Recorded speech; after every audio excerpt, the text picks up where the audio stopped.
é Cristo, mas o João é o pecado. Cristo está no final desse corredor. Eu não consigo passar porque o João está aqui na frente. Então isso que interpõe é o pecado. O pecado interpõe, ele atrapalha, ele fica na frente do ser humano para com Deus. E existem, queridos, pelo menos 10 tipos de pecados na Bíblia, e nós vamos falar cada um deles nesta noite. Então, abra sua Bíblia no livro de Juízes. Livro de Juízes. Lembrando que o livro de Juízes está entre Gênesis e Apocalipse. Tá bom? Mas o Juízes fica depois do livro de Josué. Juízes, capítulo 20, o verso 16.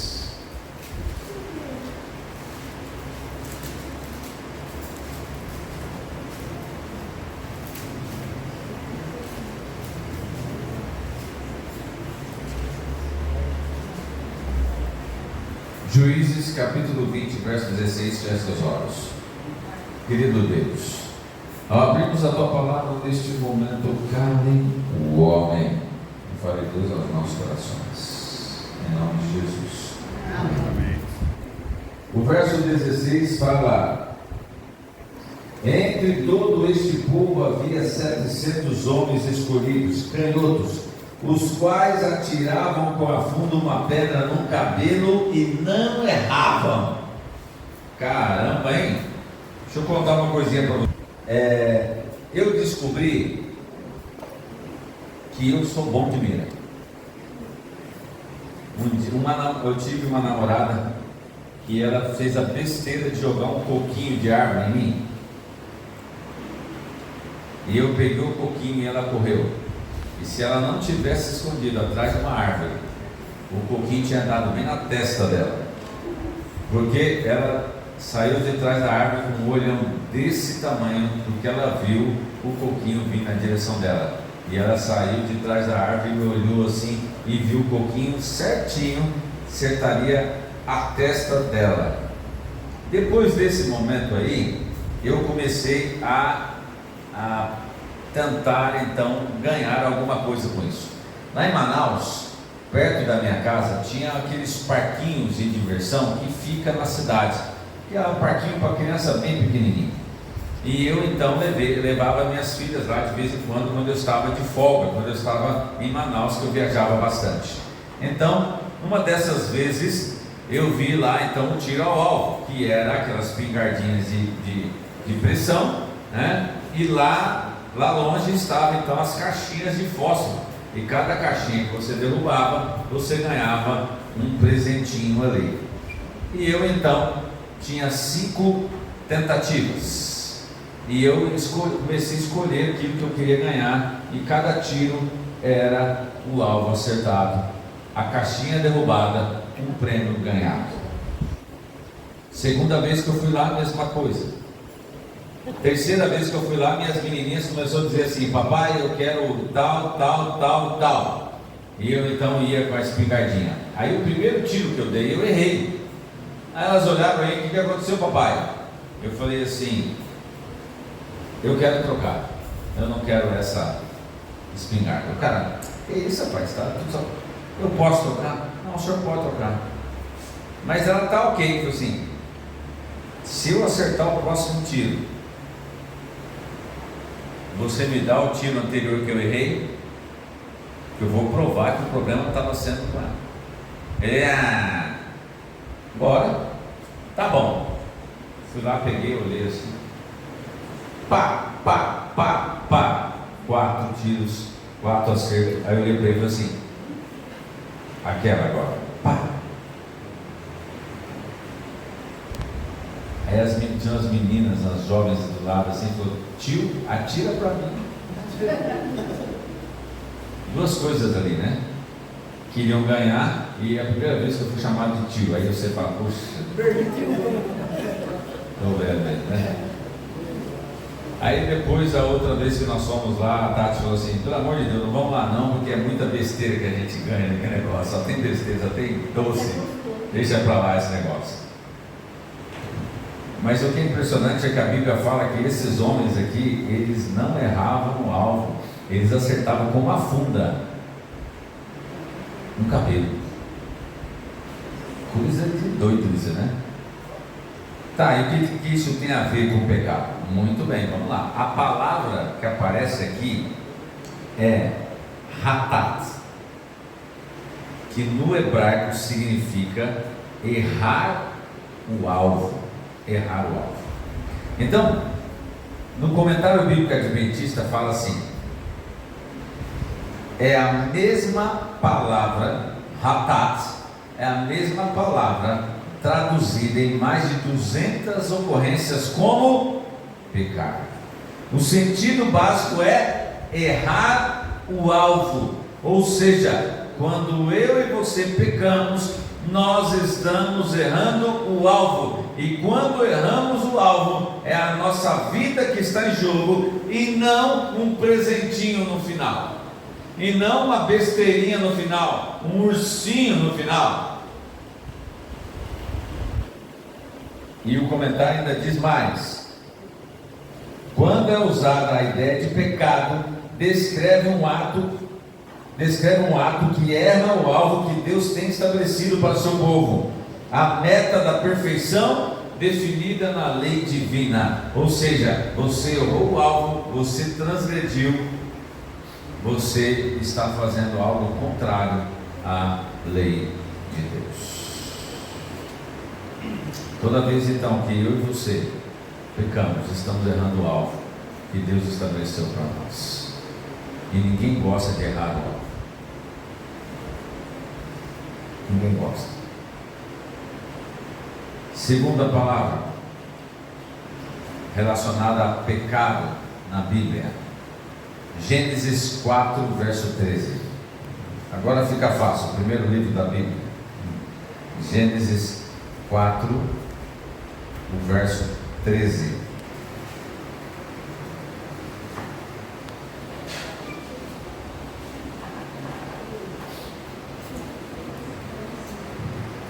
A palavra aparece 229 vezes no Antigo Testamento.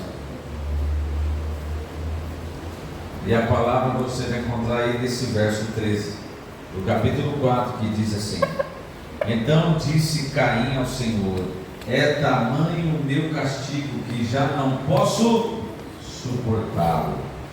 Na verdade, então, a palavra que aparece aqui é awon, A-W-O-N, awon, que significa iniquidade perante Deus que nos traz punição. Então o pecado aqui é aquele que se desvia da retidão divina e que envolve um comportamento perverso que você não quer receber a consequência pelo ato que você tomou. Então, o comentário bíblico, quando ele fala desse verso 13, quando ele fala quando ele relata a fala de Caim, ele diz assim: já não posso suportá-lo. Ele está dizendo: eu não posso suportar a sentença que Deus está me dando. Na verdade, Deus está sendo o quê? Rude demais. A consequência está sendo pesada demais. Embora ele merecesse a morte, porque ele havia matado o irmão, e ele não recebeu a morte, ele não recebeu essa punição, Deus lhe deu oportunidade de arrependimento, mas a perversão no coração dele fez com que ele ficasse mais irritado, mais contra Deus por causa da consequência do que por causa do ato que ele cometeu. Então, queridos, o segundo tipo de pecado é aquele pecado que está mais preocupado com a consequência do que com o ato em si.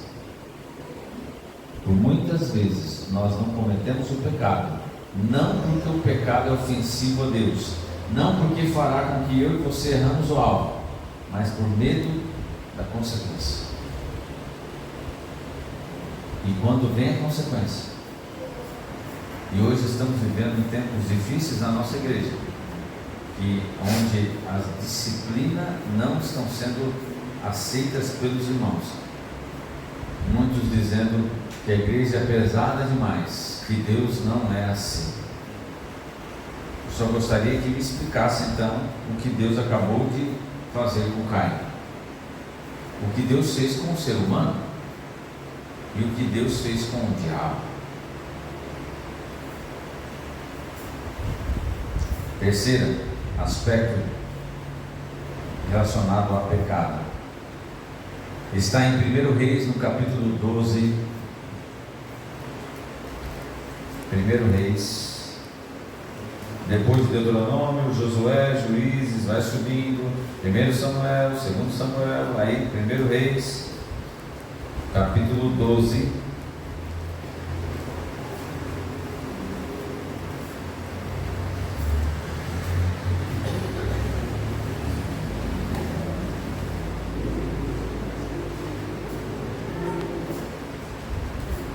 Capítulo 12, eu vou falar, é o verso 19, mas nós vamos começar a ler o verso 16. A palavra que nós vamos encontrar aqui aparece 135 vezes no Antigo Testamento, a palavra é pechar, e diz assim, no verso 16: vendo, pois, todo o povo de Israel, que o rei não lhe dava ouvidos, reagiu dizendo: que parte temos nós com Davi? Não há para nós herança no filho de Jessé. As vossas tendas, ó Israel, cuida agora da tua casa, ó Davi. Então Israel se foi às suas tendas. E aí vem o verso 19: assim Israel se mantém rebelado contra a casa de Davi até o dia de hoje. A palavra pechar aqui é aquela violação deliberada, premeditada do contrato realizado com Deus. É uma quebra de contrato. Quando nós pecamos de forma deliberada, nós estamos quebrando o contrato, a nossa aliança com Deus, e a palavra é pechar. E aqui foi exatamente o que aconteceu quando o povo viu que Roboão ia ser então mais cruel do que o seu pai. Eles falaram: nós não temos mais nada com a casa de Davi. E eles então saíram, as 10 tribos, e foram junto de Jeroboão. E quando Roboão mandou lá, aqui está no verso 18, quando ele enviou o Adorão, o superintendente, lá para conversar com o povo, Adorão foi morto e ele teve que correr, porque senão ele seria morto também. E aí houve uma quebra de aliança, quebra de contrato. A palavra é pechar. Quando eu e você pecamos de forma deliberada, estamos quebrando o contrato com Deus. Isso é sério. Isso é muito sério. Pastor, O quarto aspecto agora. essa palavra que o senhor falou, deliberada, o que fala mais na nossa vida? É um pecado premeditado, não se importando de saber que é pecado, que é contrário à lei de Deus, e muito menos o que pode ocasionar. Eu estou decidindo isso, por mais que esteja na lei de Deus, por mais que esteja no contrato, por mais que Deus peça para eu não fazer, eu vou fazer e pronto, acabou. Certo? A quarta palavra, rechar, aparece 30 vezes no Antigo Testamento e está em Isaías 57, verso 20. Isaías 57, depois de Salmos, Provérbios, Eclesiastes, aí vem os grandes, os profetas maiores. Você encontra ali o primeiro deles, Isaías, no capítulo 57, no verso 20.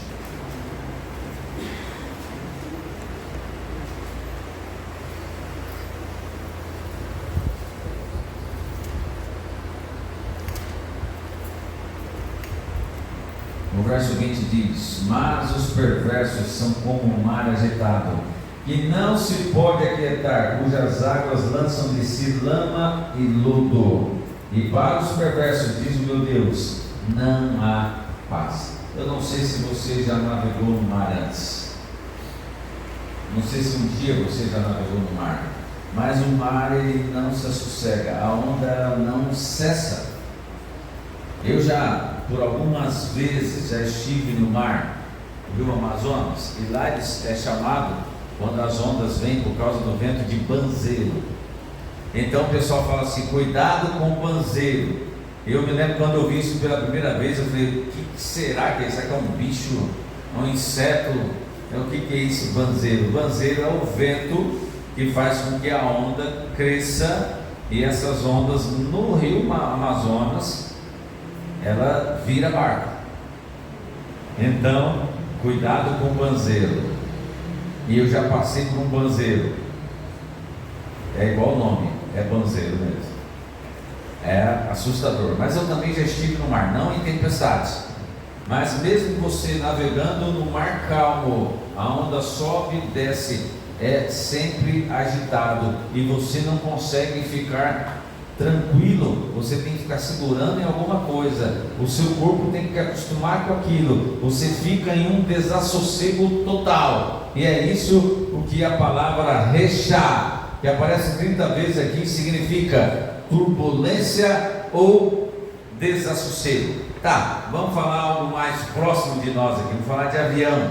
Se você já voou de avião, é possível que você tenha passado por uma leve turbulência. Eu me lembro de uma turbulência que eu passei quando o meu voo estava saindo de Brasília e eu ia então para Cuiabá, e de Cuiabá eu pegaria um outro voo para Ji-Paraná. Eu morava lá no sul de Rondônia.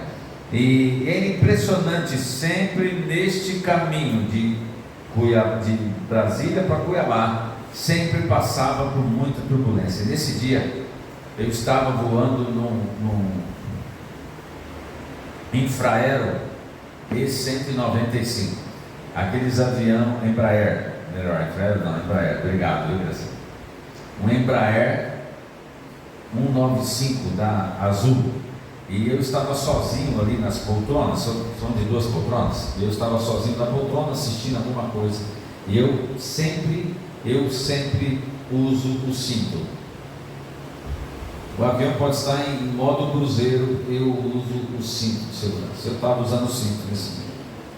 E eu estava sentado desse jeito, assim, de lado, com a minha perna encostada no banco do lado, assistindo alguma coisa aqui, bem tranquilo, comendo algum salgadinho ali que eles haviam entregado. Sossegado, o voo era noturno, tranquilo, tudo certinho. Daqui a pouquinho, o sinalzinho de atar do cinto.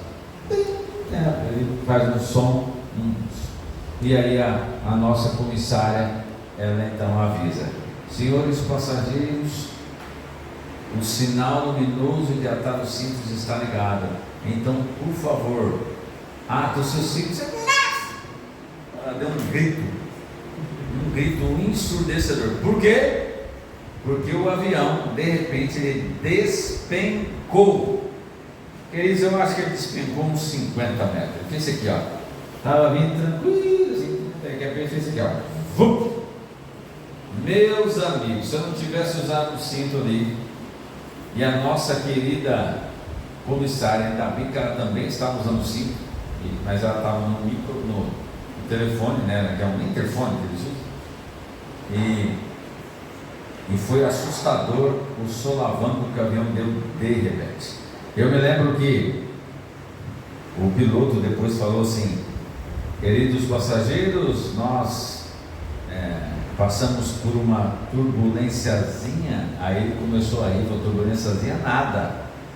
Aí depois ele foi explicar que eles estavam desviando de uma tempestade das nuvens cumulonimbus, que são as piores que tem. E ele falou o seguinte: ele desviou dela, mas pegou só o finalzinho.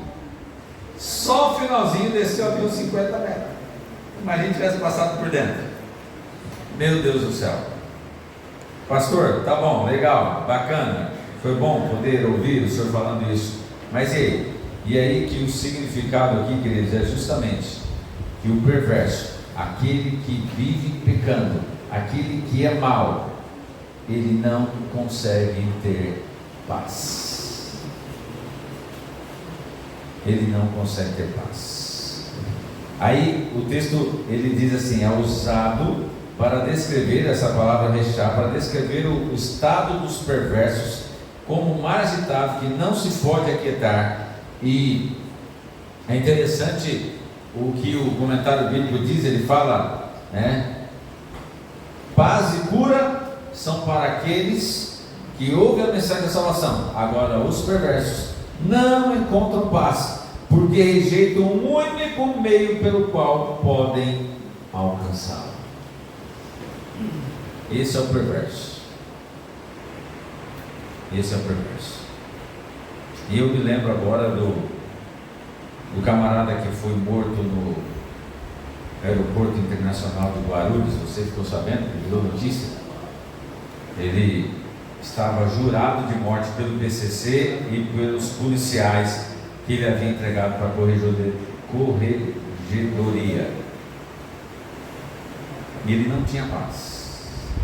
Onde ele ia, ele estava com vários e vários homens ali para protegê-lo, mas isso não foi suficiente e ele acabou sendo metralhado em plena luz do dia no maior aeroporto da América Latina. Ele não tinha paz. O perverso não tem paz. Quinto aspecto agora relacionado ao pecado, a palavra é amartia. 175 vezes é encontrado no Novo Testamento, e nós vamos encontrá-la em Romanos, no capítulo 5, verso 12. Agora sim, Novo Testamento, e a partir de agora só Novo Testamento. Capítulo 5, o verso 12. Capítulo 5, verso 12 diz: portanto, assim como por um só homem entrou o pecado no mundo, e pelo pecado a morte, assim também a morte passou a todos os homens, porque todos pecaram. Todos pecaram. A palavra aqui, amartia, significa também a mesma lá no começo que nós vimos, a palavra ratá, que também é errar o alvo. E quando nós lemos assim, fala que por causa de um só homem que errou o quê? Errou o alvo. Um só homem que não fez o que Deus havia dito que deveria ser feito. Um só homem que errou o alvo de fazer a vontade de Deus, e por causa desse homem, nós hoje somos afastados de Deus por causa do ato deste homem, o ato de pecado. A palavra amartia.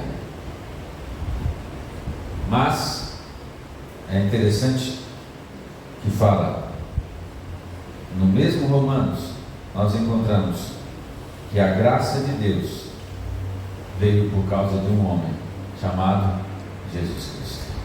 Amém? Louvado seja o Senhor por isso. Sexta palavra relacionada a pecado, nós encontramos aí em Romanos, agora no verso 19. A palavra é paracuê. 3 vezes ela aparece no Novo Testamento. E o verso 19 diz assim: porque como pela desobediência de um só homem muitos se tornaram pecadores, assim também por meio da obediência de um só muitos se tornarão justos. Mas a palavra aqui relacionada a pecado, a palavra paracoê, ela tem o significado de deixar de ouvir. É como se você fizesse assim, ó.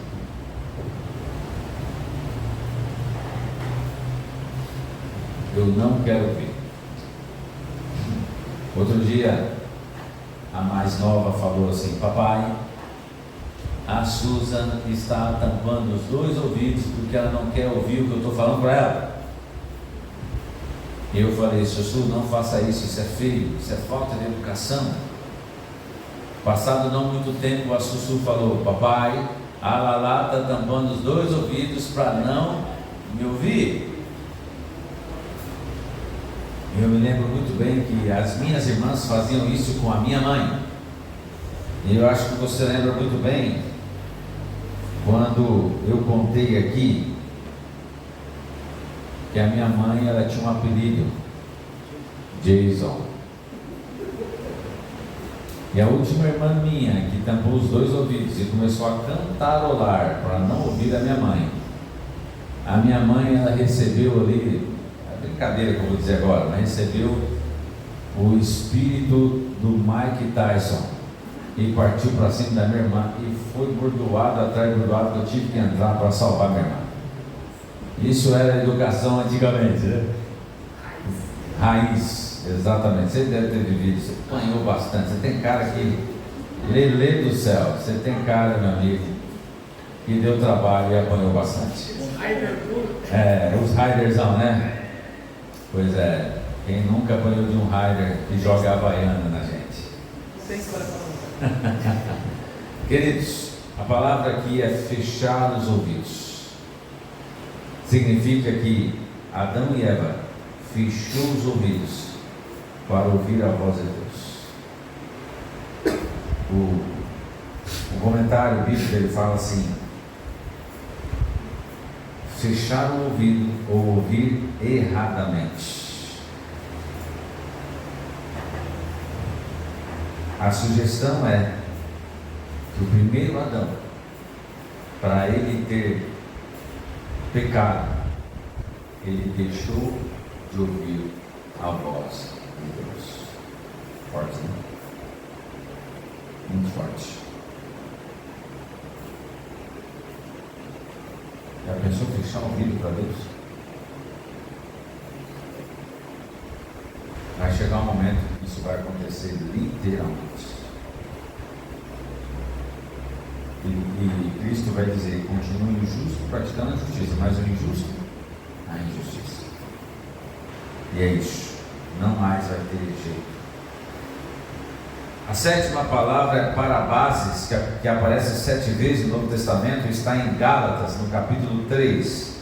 Gálatas, depois de 1º e 2º Coríntios, você encontra Gálatas, capítulo 3, o verso 19. Pois a razão de ser da lei foi adicionada por causa das transgressões, até que viesse o descendente a quem se fez a promessa e foi promulgada por diante pela mão do mediador.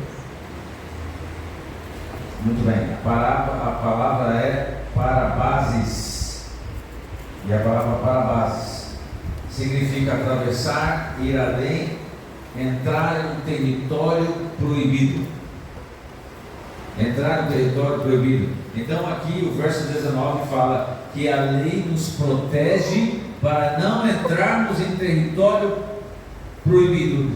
A lei de Deus e de fazer a vontade de Deus, de deliberadamente, olha a palavra de novo, você quebra a lei porque você quer quebrar a lei, a violação de um mandamento, você então passa do limiar e entra agora num território perigoso, numa zona proibida.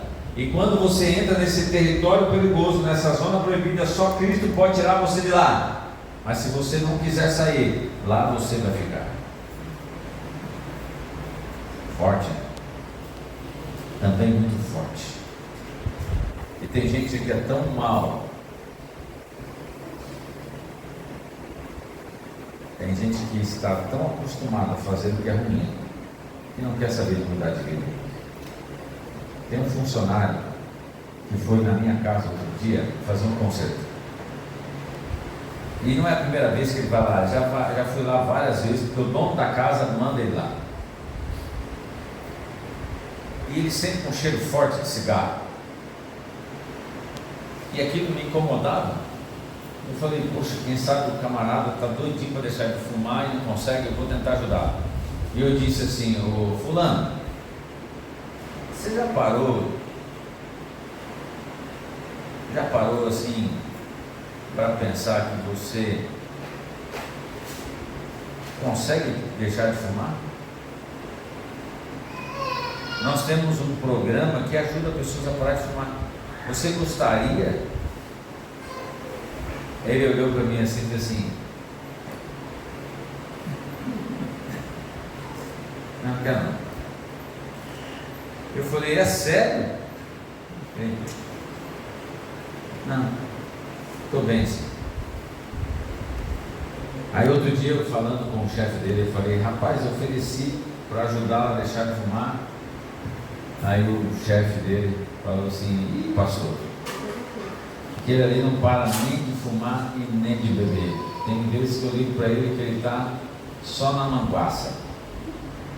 E ele não quer sair dessa vida. Não quer. Não quer. Está na zona proibida, está no território perigoso e lá quer ficar. Em oitava palavra é parapitoma, que aparece 23 vezes no Novo Testamento, está em Mateus capítulo 6, verso 14. Mateus capítulo 6, o verso 14. Jesus está ali naquele sermão famoso, o Sermão do Monte. O Sermão do Monte ele começa no capítulo 5 e termina no capítulo 7. E você encontra no verso 14 o seguinte: porque se perdoardes aos homens as suas ofensas, porque se perdoardes aos homens as suas ofensas, também vosso Pai Celeste vos perdoará. A palavra paraptoma significa ofensas. E o comentário bíblico fala que é o verbo que significa cair para um lado.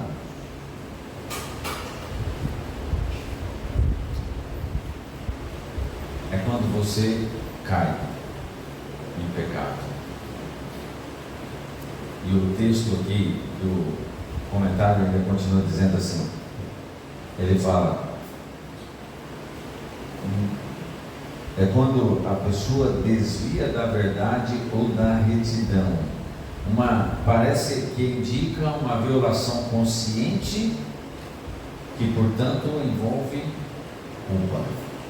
Então a palavra paraptoma significa cair para o lado e, consequentemente, ter um sentimento de culpa que toma conta da pessoa e ela não consegue sair desse sentimento. E é interessante que você enxerga então esta palavra onde? No Pai Nosso. Que é Cristo dizendo o seguinte: se você cair para o lado, se você deliberadamente cair em pecado, você pode voltar e eu te aceito de volta. Amém. Porque da mesma forma como você caiu, eu vou te perdoar. Eu vou perdoar também aquele que te fere,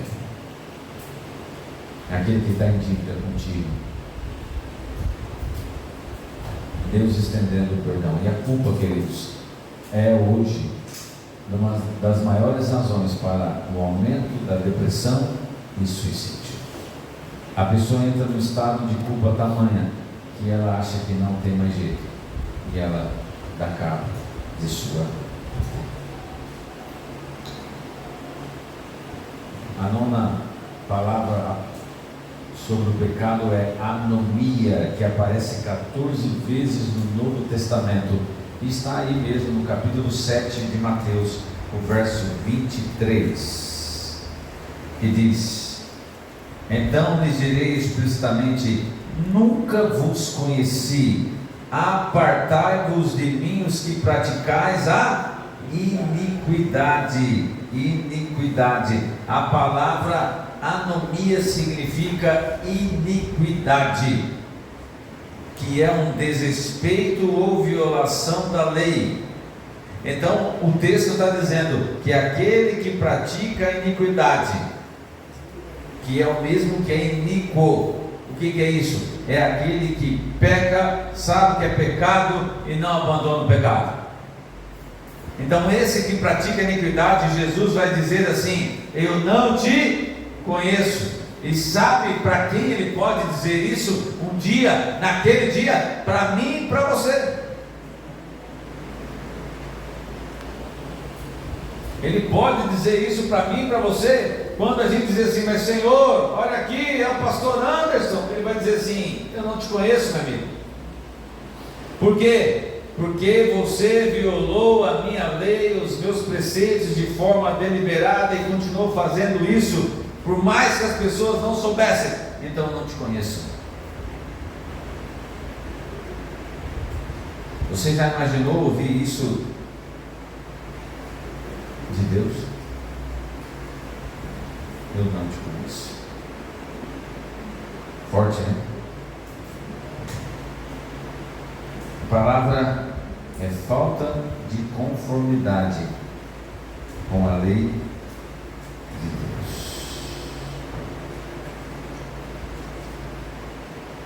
E por fim, a última palavra é adiquia, que aparece 2 vezes no Novo Testamento e está em Romanos, no capítulo 1.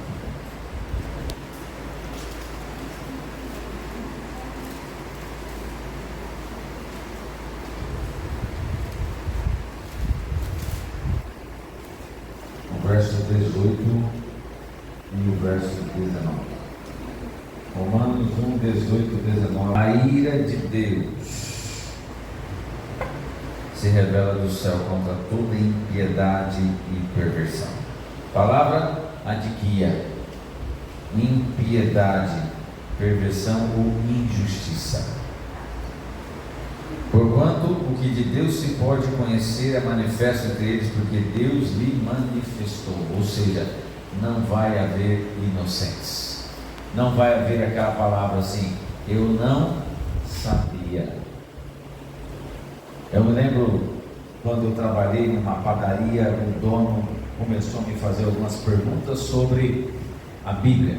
E quando eu comecei a responder, aí ele falou, não fala mais nada. Porque se eu não sei, eu não vou ser cobrado. Olha só. Olha o pensamento dele. Mas ele se engana, porque aquele que pratica a injustiça vive na injustiça, e mesmo que tenha oportunidade e não quer, também terá a mesma paga. E a palavra então, adiquia, é aquela pessoa que não só ela não vive o que prega, mas ela suprime das pessoas a verdade contida na palavra do Senhor. O comentário bíblico ele fala que pessoas estão com falta de conduta correta e que vivem na injustiça e não deixam os outros se voltarem para Deus. Sabe, queridos, nós estudamos aqui hoje 10 palavras com relação a pecado e todas as formas de pecado possível. Eu quero dizer para você que tanto eu que preparei isto aqui, como você que ouviu, nós não somos inocentes perante Deus. Nós não éramos hoje, antes de ouvir, e não somos agora também. Mas no livro Caminho a Cristo, Ellen White, ela fala assim, que antes de pecar o homem mantinha uma alegre comunhão com aquele em quem todos os tesouros da sabedoria e do conhecimento estão ocultos. Colossenses 2:3. Mas ela fala, mas depois do pecado já não encontrava alegria e santidade, procurava esconder-se da presença de Deus. E o pecado não consegue ficar feliz, melhor, o pecador não consegue ficar feliz na presença de Deus e evita a companhia de seres santos. É por isso que tem pessoas que não conseguem vir à igreja, porque aqui a igreja, apesar de ser um hospital, tem pessoas que estão buscando fazer a vontade de Deus. É por isso que quando nós estamos em pecado, nós queremos nos esconder. É por isso que quando nós estamos em pecado, nós não queremos encontrar um irmão, nós não queremos encontrar aquele irmão santarrão. E Ellen White, ela fala, o pecador ele não consegue ficar feliz na presença de Deus e evita a companhia das pessoas, dos santos. E ela fala, e se lhe fosse permitido entrar no céu, nem lá haveria felicidade para o pecador. É por isso que aquele que pratica iniquidade não entrará no céu, porque o céu não fará sentido para ele. Então, Paulo, sabendo o que o pecado causa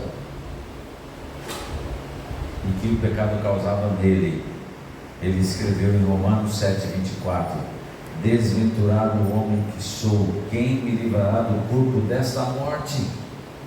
Porque o sinônimo de pecado é morte. Então, quem me livrará desta morte?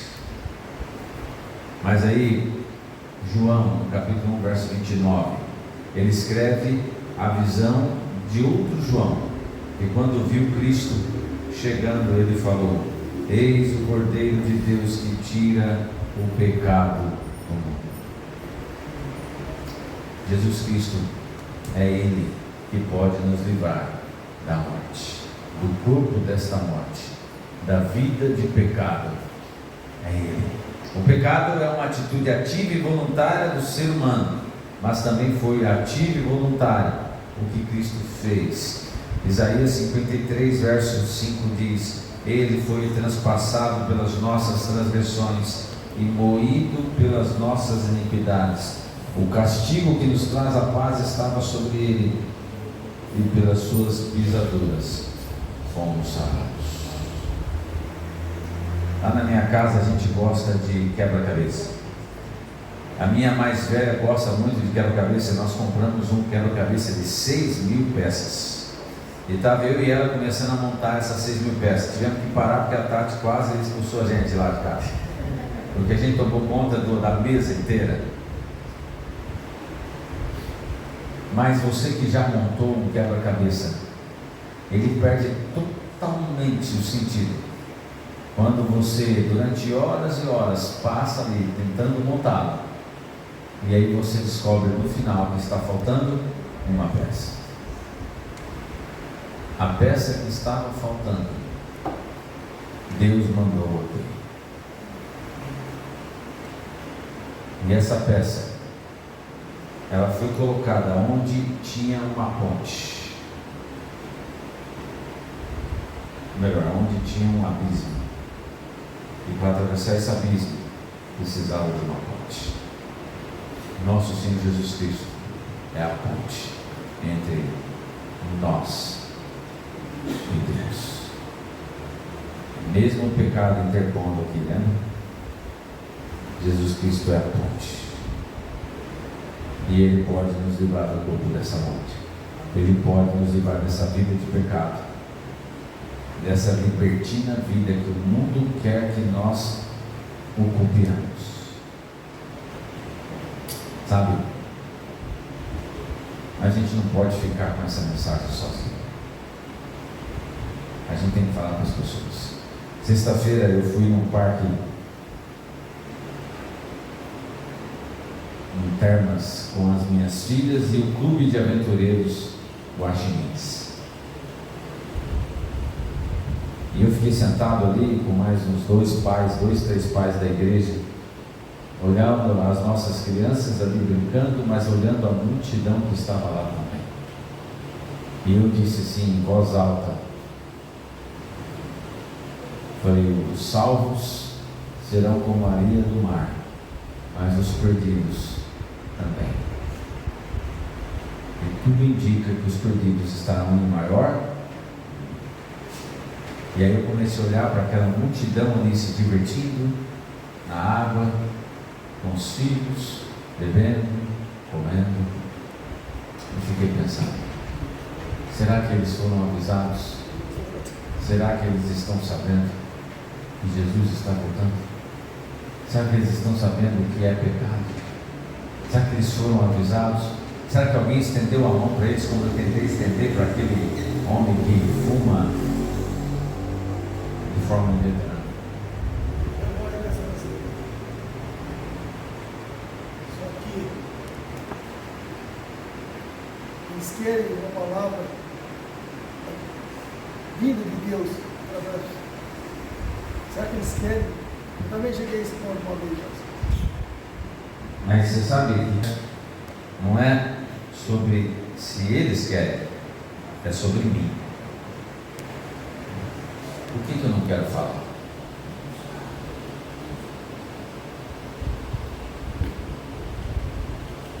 Sobre mim. É como se eu soubesse e recebesse um aviso dizendo: essa igreja, às 8h57, ela vai pegar fogo de forma instantânea e nós temos que sair agora. Agora é 8h56, tá? E eu simplesmente falo: não vou falar. E aí eu simplesmente saio daqui e deixo cada um de vocês sem um aviso que foi pedido para eu fazer. A gente tem que pregar, querido, não. Agora, pode ser que tenha pessoas que falam assim, eu não acredito em você, eu vou ficar quieto. Pode ser que tenha pessoas que falam assim, não quero nem saber, daqui ninguém, eu não saio daqui, ninguém me tira. Mas aí, não sou eu. Ontem eu fiz uma comissão ontem, o dia todo. A comissão foi bem mais demorada do que daqui. Começamos às 3, terminamos às 8. Eu estava com a cabeça que não aguentava, tanta dor de cabeça. Mas uma coisa chamou a atenção quando o líder chegou para mim e falou assim, pastor, a palavra que ele usou, ele falou, eu fui rejeitado aqui hoje, perante essa comissão. Eu olhei para ele e falei, é mesmo, amigo? Ele falou, porque eu me ofereci pelo cargo e as pessoas escolheram outro. E eu disse assim, não fique assim, não pense dessa forma, pense assim, eu me coloquei à disposição, a igreja foi em outra direção e está tudo certo. No futuro nós vamos ver quem é que estava certo. Então, falar, a gente precisa falar. Se posicionar, a gente precisa se posicionar. Se a pessoa vai ouvir, se a pessoa vai aceitar, e o que ela vai fazer, aí já não é contigo mais. É o atalaia de Ezequiel, de Jeremias, é o atalaia que tem que falar. Ele tem que dar o aviso, se a pessoa vai aceitar ou não.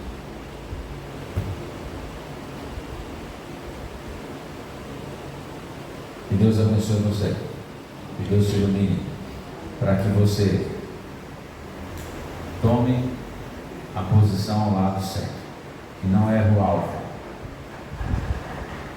que não tape os ouvidos, mas continue lutando com Deus para viver uma vida digna diante dele, acertando o alvo que ele nos pede e ajudando outras pessoas a ter a mesma mensagem, a conhecer a mesma mensagem do que nós. Não precisa ser canhoto, né? Não precisa ser canhoto, não precisa acertar um cabelo, não. Tá bom? Vamos orar. E depois a música vai ser cantada e vocês vão aqui saindo enquanto eu cumprimento o pastor Anderson. Paizinho, aqui estão